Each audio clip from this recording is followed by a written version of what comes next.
إن الحمد لله نحمده ونستعينه ونستغفره ونعوذ بالله من شرور أنفسنا ومن سيئات أعمالنا من يهده الله فلا مضل له ومن يضلل فلا هادي له وأشهد أن لا إله إلا الله وحده لا شريك له وأشهد أن محمدا عبده ورسوله أما بعد فإن خير الحديث كتاب الله وخير الهدي هدي محمد صلى الله عليه وعلى آله وسلم وشر الأمور محدثاتها وكل محدثة بدعة وكل بدعة ضلالة وكل ضلالة في النار.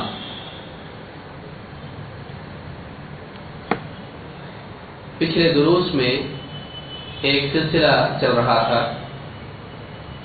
اسلام میں گناہ کی حقیقت، اور اس سلسلے میں حقائق کہ گناہ کیا ہے اور گناہ کے بارے میں اسلام میں کیا معلومات اور اصول دیے گئے ہیں. اس میں آخری بات جہاں تک ہم پہنچے تھے وہ یہ تھی کہ اسلام میں گناہ اور خطا میں فرق ہے. ایک انسان جانتے بوجھتے جب گناہ کرتا ہے تبھی اللہ کے نزدیک وہ گناہگار ہوتا ہے. لیکن اگر کسی انسان کی نیت گناہ کی نہ ہو اور غلطی سے اس سے کوئی بات ہو جائے تو ایسا انسان اللہ کے نزدیک گناہگار نہیں. جیسے ایک انسان دعا کرنے میں بولنا کچھ چاہے، اللہ کی تعریف کرنے میں بولنا کچھ چاہے اور زبان سے کچھ اور نکل جائے بشری تقاضے کے تحت، تو ایسا انسان اللہ کے نزدیک گناہگار نہیں. جیسے مثال کے طور پر واقعہ ہم نے دیکھا تھا کہ ایک انسان سفر میں ہے اور تھوڑی دیر کے لیے پیڑ کے نیچے لیٹ جاتا ہے اور دیکھتا ہے جب آنکھ کھلتی ہے تو اس کا جو اونٹ ہے، ساری سواری اور اس کے اوپر جتنا لدا ہوا اس کا ساز و سامان اور اس کا توشہ، کھانے پینے کی چیزیں سب کے ساتھ اونٹ چلا گیا. اور وہ آدمی ڈھونڈے اور اس کو نہ ملے، نا امید ہو کر واپس اپنے پیڑ کی طرف لوٹ آئے اور پھر زندگی سے مایوس ہو کر اس پیڑ کے نیچے واپس سے سو جائے کہ اب بس موت ہی آنے والی ہے. پھر آنکھ لگ جائے، آنکھ کھولے اور اس کے بعد میں دیکھے کہ جو اونٹ ساری چیزوں کے ساتھ میں، توشے، کھانے پینے، سارے سامان کے ساتھ میں جو کا تم بغیر کسی تبدیلی کے وہ اونٹ واپس اس کے پاس آ گیا ہے. ایسا آدمی، اس کی خوشی کی کوئی انتہا نہیں رہے گی. مثال کے طور پر ایک آدمی، اس کا بریف کیس کئی لاکھ روپے اس میں ہو، وہ کھو جائے اور پھر آنکھ کھلے واپس تو دیکھے وہ پورا کا پورا اس میں پیسے بھی اتنے ہی ہیں، تو آدمی کتنا خوش ہوگا. اور ایسا آدمی، اس کا دل اللہ کے شکر سے بھر جائے اور خوش ہو کر وہ اللہ کو پکار اٹھے اور کہے اے اللہ تو میرا بندہ اور میں تیرا رب، تو خوشی میں زبان اس کی الٹی چلنے لگی. بولنا کیا چاہتا تھا؟ اے اللہ تو میرا رب اور میں تیرا بندہ، لیکن زبان سے جلدی بھی کیا نکل گیا؟ اے اللہ تو میرا بندہ اور میں تیرا رب. نیت اس کی نہیں. اسی لیے اللہ کے نبی صلی اللہ علیہ وسلم نے فرمایا اخطأ من شدت الفرح، خوشی کی شدت کی وجہ سے، بہت خوش ہونے کی وجہ سے اس سے غلطی ہو گئی بولنے میں. تو یہ غلطی اگر ایک آدمی جان بوجھ کے کہے کہ میں اللہ کا رب ہوں اور اللہ میرا بندہ ہے، اسلام میں باقی رہے گا؟ نہیں، یہ کفر ہے، اللہ کی شان میں گستاخی. اور آدمی ایسا جملہ جانتے بوجھتے اگر بولتا ہے تو اسلام کے دائرے سے خارج ہو جاتا ہے. لیکن چونکہ اس کی نیت کچھ اور تھی اور زبان سے بات یوں ہی نکل گئی اور بولنا کچھ چاہتا تھا، زبان کچھ بول گئی، اس کو خطا کہتے ہیں، یہ گناہ نہیں. تو ایسا انسان گناہگار نہیں ہوتا ہے. تو یہ اصول ہم نے پچھلے درس میں سمجھا اور اس سے معلوم ہوتا ہے کہ اسلام کتنا اچھا دین ہے اور ہمارا اللہ کتنا اچھا ہے کہ جو ایسی غلطی پر پکڑ نہیں کرتا ہے، جو انسان سے بھول سے ہو جائے، جان بوجھ کے نہ۔ تو یہ اسلام کی خوبیوں میں سے ایک بہت بڑی خوبی ہے کہ اسلام میں خطا جرم نہیں، ہاں جان سے بوجھتے، جس کو آپ تعمد کہتے ہیں، جان بوجھ کے ہوش حواس میں آدمی کرے تو ایسا آدمی گناہگار ہوتا ہے۔ اس سلسلے میں اہل علم کے لیے ایک اور بڑی فضیلت ہے، اور جس کو ہم کو بھی یاد رکھنا چاہیے عوام کو۔ اللہ کے نبی صلی اللہ علیہ وسلم فرماتے ہیں اذا حکم الحاکم فاجتہد ثم اصاب فلہ اجران واذا حکم فاجتہد ثم اخطأ فلہ اجر۔ امام البخاری اور مسلم دونوں نے اس روایت کو نقل کیا ہے۔ کیا حدیث ہے اور کیا اس سے بات سامنے آتی ہے، ہم سمجھنے کی کوشش کریں گے۔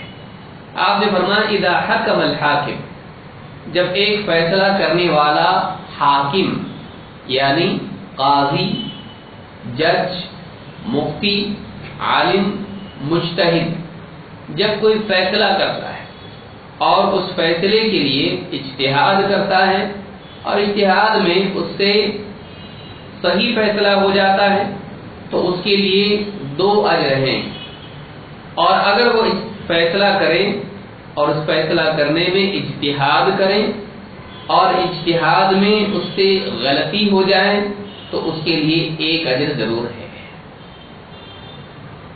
دیکھیے دین کے معاملات میں کچھ معاملات ایسے ہیں جو بالکل صراحتاً قرآن و سنت میں مذکور ہیں۔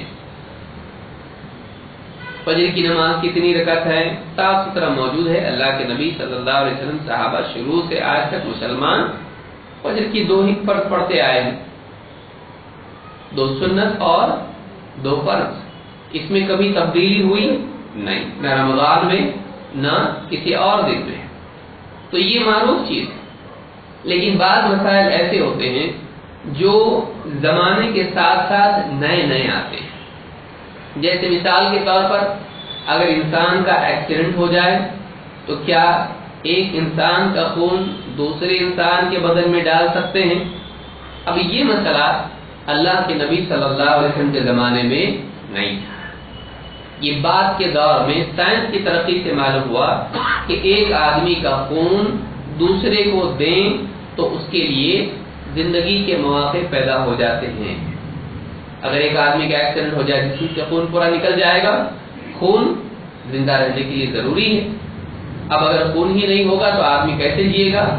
تو اس کے لیے اس کو اگر باہر سے خون دیا جائے تو وہ آدمی اگر اسی گروپ کا ہو تو وہ آدمی اس کی زندگی بچائی جا سکتی ہے۔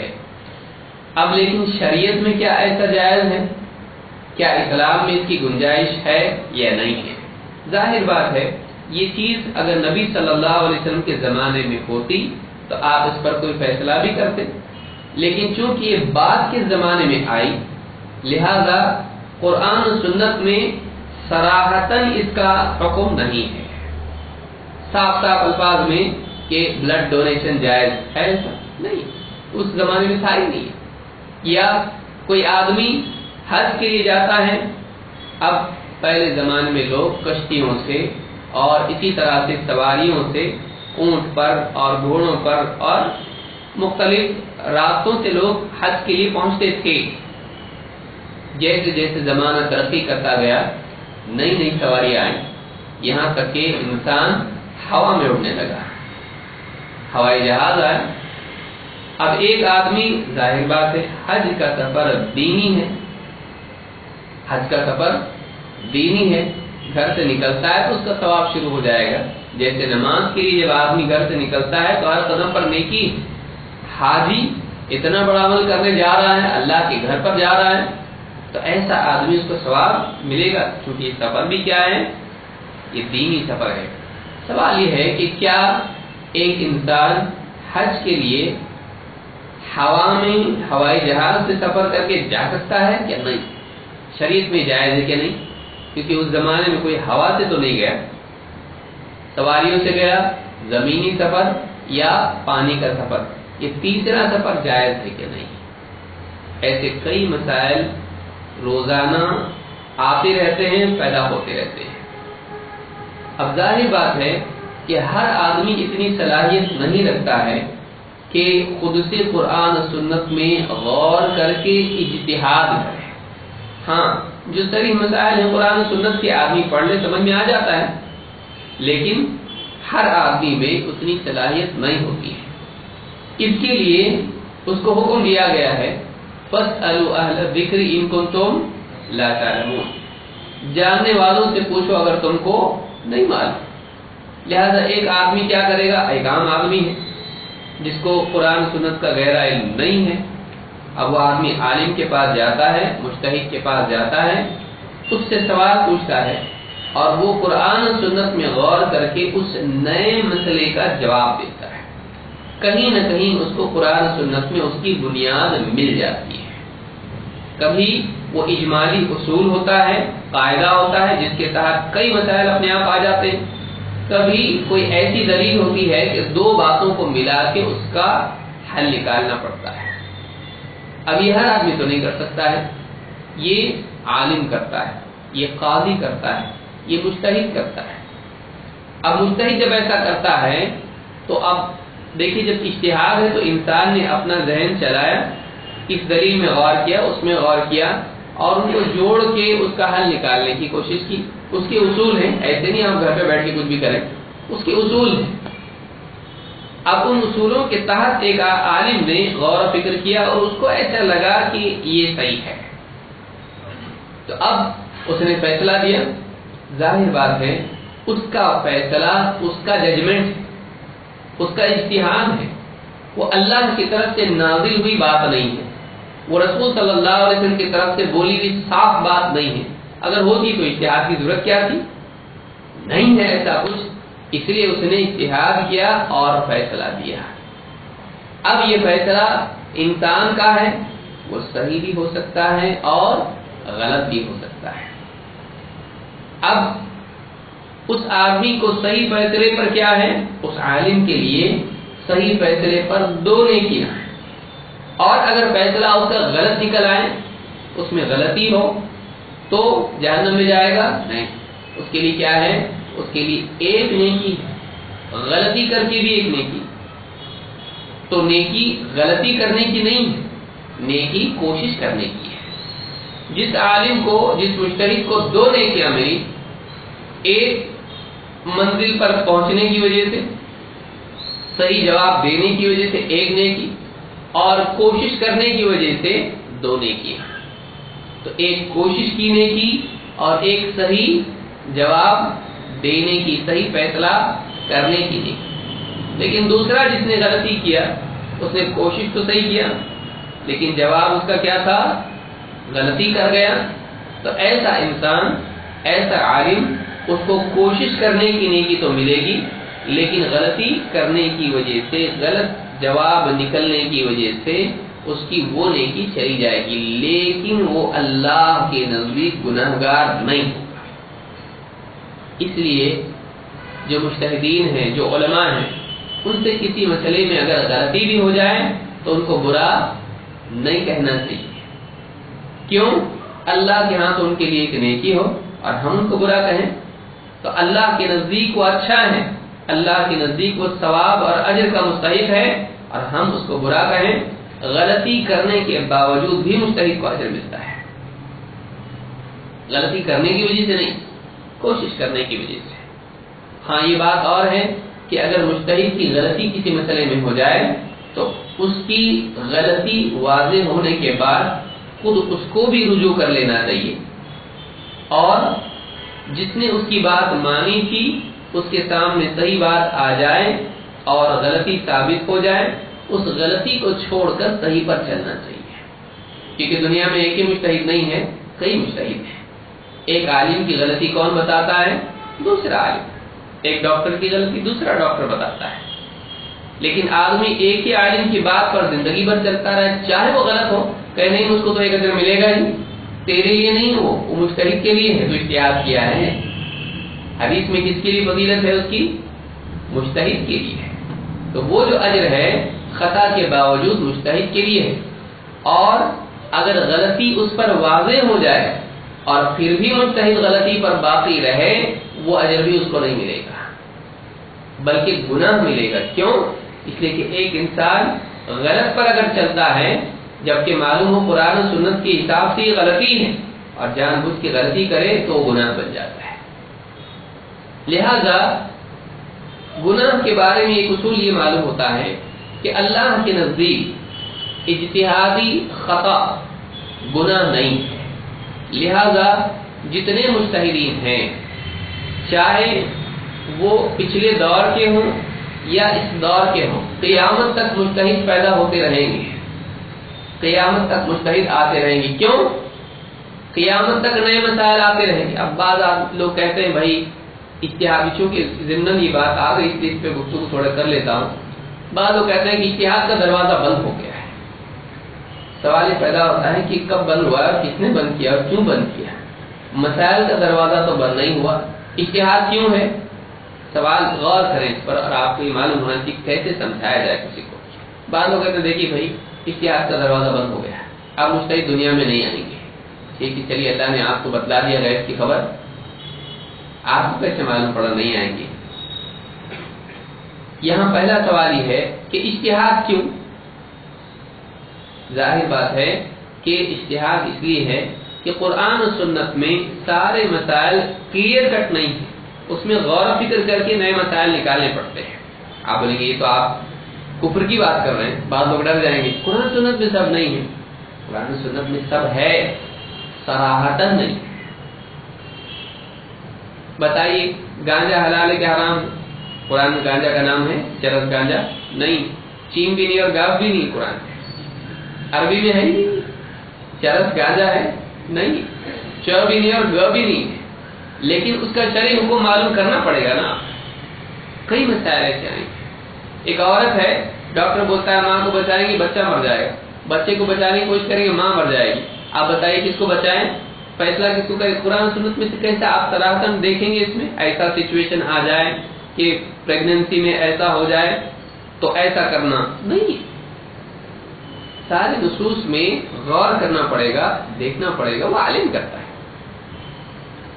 تو اب کئی مسائل ایسے ہوتے ہیں جو صراحتاً نہیں ہوتے، ہاں لیکن اس میں قرآن و سنت میں غور کرنے سے جواب ملے گا، جواب ملے گا۔ اس کو گھر میں کوئی چیز ہے، سب ڈھونڈتے ہیں، سب کو ملتی ہے نہیں، کسی کو مل جاتی ہے۔ جو گھر کی کونے کونے کو جاننے والا ہوتا ہے، خصوصاً خواتین، ان کو معلوم ہوتا ہے کچن میں کون سی چیز کہاں ہے۔ آپ ڈھونڈیں گے نہیں ملے گا آپ کو، لیکن جو کچن والا ہے اس کو کچن میں چکن مل جائے گا کہاں پر ہے، سب معلوم ہوتا ہے اس کو۔ دوائی کی دکان میں آپ دیکھتے ہیں اس کو کیسے ڈھونڈتا ہے، جو بھی دوا اس کو چاہیے برابر مل جاتی ہے اس کو، کیونکہ وہ اس کا ایکسپرٹ ہے۔ ٹیلی فون کے وائر آپ دیکھتے کیسا جوڑتا ہے، یہ اتنی وائر کا گچھا ہے، اس میں سے اس کو واقعی وہی کیسا کیبل مل جاتی ہے، کیسے معلوم پڑتا ہے آپ کو؟ پتا ہم سالوں سے کرتے ہیں، ہم کو معلوم ہے۔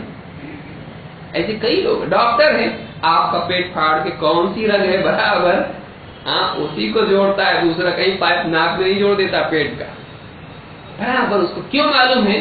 اس کے پاس تجربہ ہے، اس کے پاس مہارت ہے، اس کے پاس ایکسپرٹیز ہے، صلاحیت اس کے پاس ہے۔ اور ایسا نہیں کہ وہ نیند میں سے آ کے آج سے شروع کر دیا، نہیں، وہ سالوں سال اس نے سیکھا، اس کے بعد اس میں وہ صلاحیت پیدا ہوئی۔ تو علم کے میدان میں قرآن کی تفسیر کے اصول، حدیث، اصول حدیث، اسماء والرجال، شروع، فقہ، اصول فقہ وغیرہ وغیرہ، سیرت، یہ سارے علوم پڑھ کے ان میں صلاحیت پیدا ہوتی ہے۔ اور اس کے بعد میں نئے مسائل کے لیے جب بھی وہ معاملہ آتا ہے تو جیسے ایک ڈاکٹر کے پاس ایک پیشنٹ آتا ہے، فوراً اس کو یاد آتا ہے کہ ایسا پیشنٹ فلاں دن آیا تھا، اس طرح کا کیس اس کا بھی تھا، اس کو یہ دوا دینے سے وہ اچھا ہو گیا، تو اس کو بھی یہ دوا دیں گے تو ہو سکتا ہے اچھا ہو۔ وہ اجتہاد کرتا ہے، کبھی کبھی نہیں بھی ہوتا صحیح، لیکن وہ اپنے پچھلے تجربے اور پچھلی معلومات کے ساتھ ایک نئے مسئلے کو جوڑتا ہے، یہی عالم بھی کرتا ہے۔ قرآن و سنت میں کئی مسائل ہیں، نبی صلی اللہ علیہ وسلم کے زمانے میں کئی مسائل آئے، اس طرح کا کوئی دوسرا مسئلہ آ جائے تو عالم غور کرتا ہے کہ یہ اس سے کنیکٹ ہوتا ہے، تو اس کا جواب وہ اسی طرح سے دیتا ہے۔ کبھی کبھی غلط بھی ہو جاتا ہے، کبھی کبھی اس کے پاس وہ دلیل نہیں ہوتی ہے جو اس مسئلے میں صاف آئی ہوئی ہو، اور وہ قیاس کی بنیاد پر جواب دیتا ہے جبکہ اس باب میں نص موجود ہوتی ہے۔ مثلا ایک آدمی کہے دیکھو بھائی عورت ہے، رمضان کے روزے ہیں اور نماز ہے، تو حدیث میں آیا ہے کہ نماز کی قضا حیض کی عورت کرے گی کہ نہیں کرے گی؟ ہاں تو بولے تھوڑا بھی کچھ ہلاؤ مت کر، ہاں بھی مت بولو نہ بھی مت بولو۔ ہاں نماز کی قضا عورت نہیں کرے گی جب وہ حیض کی حالت میں ہوگی، یعنی پاک ہونے کے بعد حیض میں چھوٹی ہوئی نمازیں مان لیجیے 7 دن ہیں، کتنی نمازیں چھوٹی؟ 7 نا، ایک دن میں ایک ہی تو ہوتی ہے 35 نمازیں، تو 35 نمازیں 7 دن کی اس کی چھوٹی ہیں، کیا وہ پڑھے گی؟ نہیں، پاک ہونے کے بعد نہیں۔ بعد میں بولے چلو خاص کیا ہم کو بھی ایسا ہوتا تو کتنا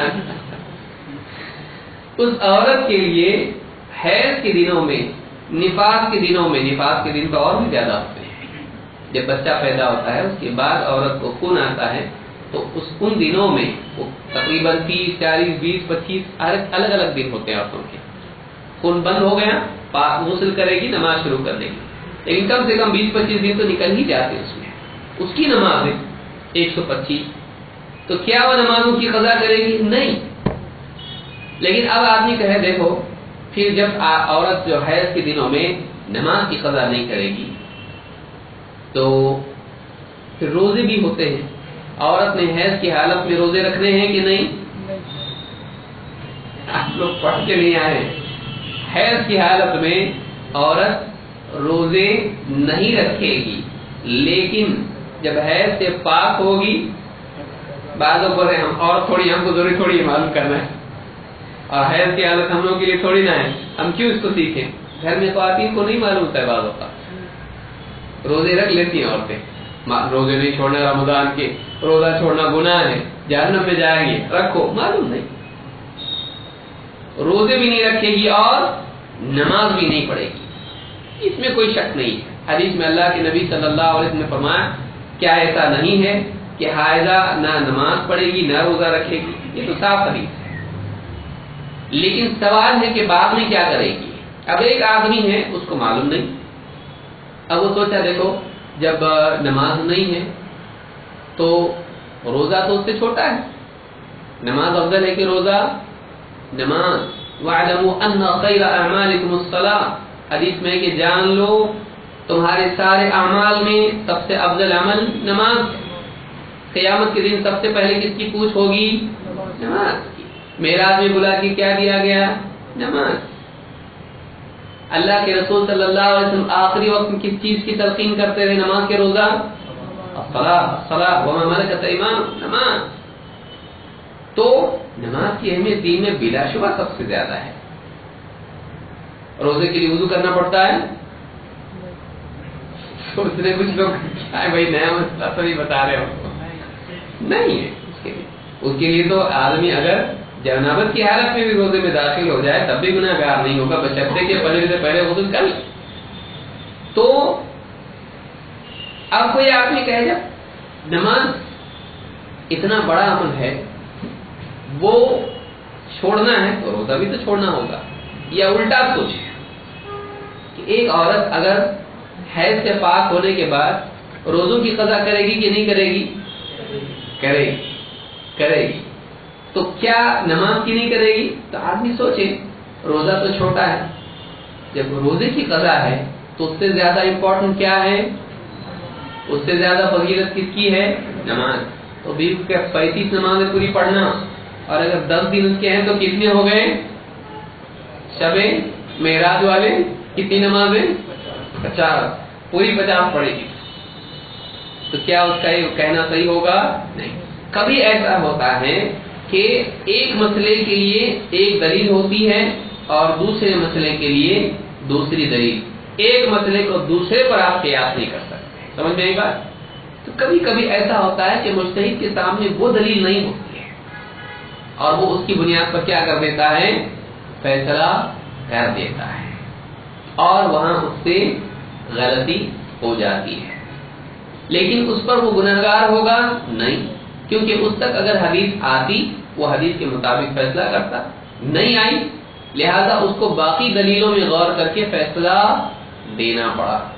اور ایسے مجتہد کو جو اچھی نیت سے اجتہاد کرے، علم والا ہو، لیکن ایک آدھ بات اس کو معلوم نہیں ہے، اگر وہ اجتہاد کر کے فیصلہ دیں اور وہ اجتہاد خطا ہو جائے تو اس کو کیا ملے گا؟ کس چیز کا اجر ملے گا؟ کوشش کرنے کا۔ تو یہ ورنہ کوئی مجتہد اجتہاد ہی نہیں کرے گا، کیوں کروں بھائی، تمہاری مصیبت میرے گلے میں کیوں؟ اگر غلطی ہو گئی تو مجھ کو گناہ ہوگا، میں نہیں کرتا اجتہاد۔ اور امت کے لیے مسائل جو نئے نئے پیش آئیں اس کے اندر پھر آدمی کو خود فیصلہ کرنا پڑے گا۔ اگر عالم نہ کرے، یعنی ڈاکٹر علاج نہیں کرے گا، بھائی کچھ نقصان ہو گیا تو ایک کام کرو، تم ہی جاؤ، تم اپنا علاج کرو۔ اب آدمی اپنا ہی پیٹ سی رہا ہے، کر سکتا ہے؟ تو اللہ کی طرف سے یہ رحمت ہے کہ مجتہد اجتہاد کرنا اس کے لیے ضروری ہے، وہ لائق ہے اجتہاد کے۔ عام آدمی کی غلطی بڑی غلطی ہے، مجتہد غلطی کرے گا اس کی غلطی کے چانسز کم ہے۔ ایک عام آدمی اپنا خود علاج کرنا شروع کر دے، آپریشن، کوئی ڈاکٹر علاج نہیں کر رہا ہے، ایک کام کرو میں کرتا ہوں، اس کے لیے والنٹریلی تیار ہو جائے، اس کے لیے کیا صحیح ہوگا یہ؟ اگر مان لیجیے آپ دواخانے میں جاتے ہیں اور ڈاکٹر آنے میں دیر کر رہا ہے، ٹریفک جام ہے، اور آپ کے بچے کا آپریشن ہے یا اس کو دوائی دینے کی ضرورت ہے، اب پبلک ہی میں سے کوئی آدمی کہے ڈاکٹر آ رہے ہیں تو کیا بات ہے، میں تیار ہوں علاج کرنے کی، تو آپ اس کو دیں گے علاج کرنے کے لیے؟ نہیں، کیونکہ اس کو نہیں آتا ہے۔ وہ آدمی کہے ٹرائی کرنے میں کیا حرج ہے، تو آپ کیا کہیں گے اس کو؟ تم اپنے بچوں پہ ٹرائی کرو، میرے بچے پہ کیوں ٹرائی کر رہے بھائی؟ تو اس کے لیے اس سے بھی غلطی ہو سکتی ہے، مجتہد سے بھی غلطی ہو سکتی ہے، لیکن مجتہد سے غلطی کا چانسز کیا ہے؟ بہت کم ہے، کیونکہ وہ ایکسپرٹ ہے۔ غلطی دونوں سے ہوتی ہے۔ ایک آدمی پائلٹ ہے، ہوائی جہاز چلاتا ہے، اب پائلٹ اگر آنے میں دیر کرے یا بیمار ہو جائے، دوسرا آدمی جو رکشہ چلاتا ہے وہ کہ تھوڑا بہت سیم ہے، کیا ہے مسئلہ، ہاں میں چلا لیتا ہوں، حالانکہ رکشہ چلانا، پائلٹ کو رکشہ چلانے نہیں آئے گی، لیکن یہ کہ میں چلا لیتا ہوں، کیا آپ اس کو گنجائش دیں گے کہ تھوڑا بہت بتا دو مجھ کو، بس ادھر دائیں جانا بائیں جانا نیچے اوپر اور کیا ہے، تو میں بھی کر سکتا ہوں ایسا؟ کیا گنجائش ہے؟ نہیں۔ کیوں؟ اس کا میدان الگ ہے، اس کا میدان الگ ہے، اس کی غلطی سے نقصان زیادہ ہوگا، اس کی غلطی کے چانسز کم ہیں، اس سے بھی غلطی ہو سکتی ہے، لیکن غلطی کی پاسبلٹی کے باوجود، امکان کے باوجود، اس کی مہارت کی وجہ سے اس کو موقع دیا جائے گا، دوسرے کو نہیں۔ یہ بات یاد رکھیں۔ تو یہ کہنا صحیح نہیں ہوگا مجتہد سے بھی غلطی ہوتی ہے، عام آدمی سے بھی غلطی ہوتی ہے، تو مجتہد کے پاس یا اس کے عالم سے پوچھنے کی کیا ضرورت ہے؟ ہم ہی اپنے حساب سے فیصلہ کریں، غلطی تو اس سے بھی ہو سکتی ہے، اس کی غلطی بہت مشکل ہے، تیری غلطی بہت زیادہ پاسبلٹی ہے، وہ 100 میں سے اگر 99 صحیح اور 1 غلط کرے گا تو 100 میں سے 50 صحیح اور 50 غلط، بلکہ اس سے بھی کم صحیح اور زیادہ غلط کر سکتا ہے۔ یہ بات ہمیشہ یاد رکھیے۔ تو مجتہد کے لیے حدیث میں اللہ کے نبی صلی اللہ علیہ وسلم نے بتلایا کہ مجتہد اگر خطا بھی کرے تو اس کو 1 اجر ضرور ملتا ہے، لیکن اس کا یہ مطلب نہیں ہے کہ اس حدیث کی وجہ سے ہم کسی ایک مجتہد کے مقلد بن جائیں، یہ بھی صحیح نہیں ہے۔ کیوں؟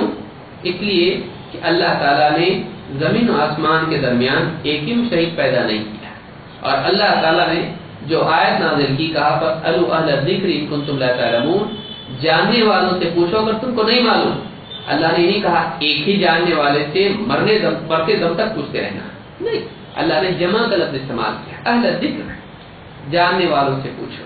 تو جو بھی جاننے والے ہیں، آدمی کسی سے بھی پوچھ سکتا ہے، اس شرط کے ساتھ کہ وہ بتانے والا، جاننے والا قرآن و سنت کی روشنی میں جواب دے۔ تو یہ ایک گناہ کے بارے میں ایک اہم بات ہم نے آج یہ سمجھی کہ مجتہد کو گناہ نہیں ہوتا ہے اجتہادی خطا میں۔ کیوں؟ اس لیے کہ اس کی نیت غلطی کرنے کی نہیں ہوتی ہے۔ اگر ایک آدمی جانتا ہے یہ صحیح ہے یہ غلط ہے اور جانتے بوجھتے غلط کے مطابق فیصلہ دے، مثلا کسی جج کے پاس کوئی کیس گیا، اس نے دیکھا یہ سسرال والا ہے اور یہ جو ہے میرا دشمن ہے، اب ان دونوں کا جھگڑا میرے پاس آیا، تو اب اس نے دیکھا کہ معاملہ تو دشمن کا مضبوط ہے، لیکن اگر میں نے سسرال والے کے خلاف فیصلہ دے دیا تو وہ کیس بڑی عدالت میں آئے گا۔ وہ کیس کہاں آئے گا؟ گھر پہ آئے گا، بیوی کے پاس۔ وہ بڑی عدالت ہے، وہاں اگر میں مجھے ہو گیا تو کھانا پینا بند ہو جائے گا میرا۔ تو اس نے کیا کیا؟ پارشیلٹی کی۔ اس نے حق کو سمجھنے کے باوجود اس نے دیکھا غلطی اپنے کی ہے، پرائے کی نہیں ہے، تو اس نے کیا کر دیا؟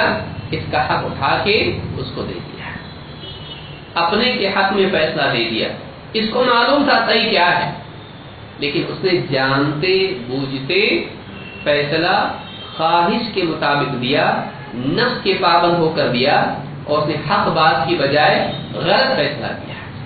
اب آپ کیا کہیں گے؟ یہاں پر مجتہد ہے، سوچا اس نے، اجتہاد کیا اس نے بھی کہ بھائی کیا مصیبت بڑی ہے اور مصیبت نہیں آنا تھی گھر میں، اجتہاد نہیں۔ وَقُلِ الْحَقَّ وَلَوْ كَانَ مُرًّا، حق بول چاہے وہ کڑوا سنا۔ تو یہاں پر اس کو کیا کرنا چاہیے تھا؟ حق بولتا، چاہے اپنے کو برا لگے، چاہے دوسرا خوش ہو جائے، دیکھو، لیکن اس کو وہی کرنا چاہیے جو صحیح ہے۔ اگر وہ ایسا نہ کرے تو اب وہ گناہگار ہوگا کہ نہیں ہوگا؟ آپ لوگ بولے گناہگار ہو تو ہم لوگ پکڑے جائیں گے۔ گناہگار ہوگا، کیوں؟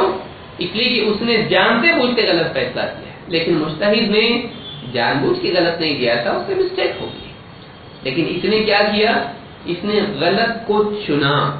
اس کو یاد رکھیں، غلط کو چنا اس نے، مجتہد نے غلط کو چنا تھا، وہ صحیح سمجھ کے گیا، صحیح سمجھ کے گیا۔ جیسے مثال کے طور پر آپ ایئرپورٹ پہ گئے یا کہیں اور مال میں آپ چلے گئے اور ٹوائلٹ کے لیے آپ کو جانا ہے، آپ سب مسکرا رہے ہیں، آپ کو معلوم کیا غلطی ہو سکتی ہے وہاں پر، جینٹس اور لیڈیز۔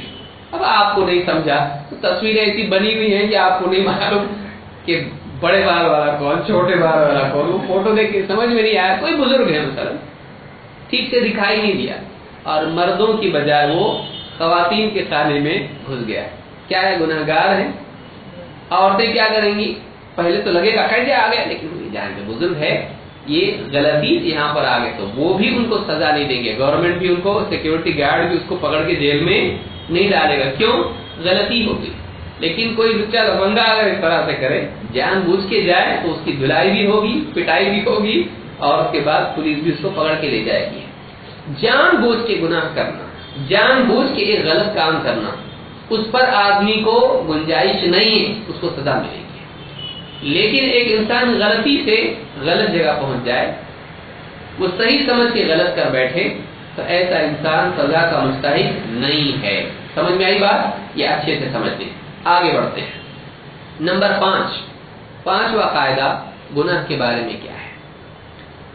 انسان کے بس میں اگر کوئی چیز نہیں ہے اور وہ نہ کر پائے تو ایسا حکم پورا نہ کرنے کی وجہ سے وہ گناہگار نہیں ہوتا ہے۔ یعنی اس میں اصول یہ ہے کہ انسان کا محاسبہ استطاعت کے مطابق ہوتا ہے، آدمی اپنی کیپیسٹی کے اعتبار سے رسپانسبل ہوتا ہے۔ اگر اس میں کیپیسٹی نہیں ہے، اگر اس میں استعداد نہیں ہے، تو اللہ تعالیٰ اس کی پکڑ نہیں کرے گا کہ تو نے ایسا کیوں نہیں کیا ہے۔ مثلا ایک انسان نابینا ہے یا ایک انسان اپاہج ہے، وہ کھڑا ہو ہی نہیں سکتا ہے، اس سے اللہ کا یہ محاسبہ نہیں ہوگا، اللہ تعالیٰ اس سے محاسبہ نہیں کرے گا کہ تو نماز کے لیے کھڑا کیوں نہیں ہوا۔ قرآن میں حکم کیا ہے؟ وَقُومُوا لِلَّهِ قَانِتِينَ، تم کھڑے رہو اللہ کے لیے فرما بردار بنے ہوئے، اللہ کے غلام بنے ہوئے تم اللہ کے سامنے فرما برداری کے انداز میں، جذبات کے ساتھ، نیت کے ساتھ فرما بردار بن کے اللہ کے سامنے نماز میں قوموا، کھڑے رہو۔ لیکن وہ آدمی یا تو اپاہج ہے یا وہ بیمار ہے، ٹھیک ہے بھائی، کھڑے تو ہو سکتا ہے نا، ہاں ہو سکتا ہے، لیکن اب اتنا بیمار ہے کہ کھڑا ہو جائے تو گر جائے گا، کمزوری اتنی ہے،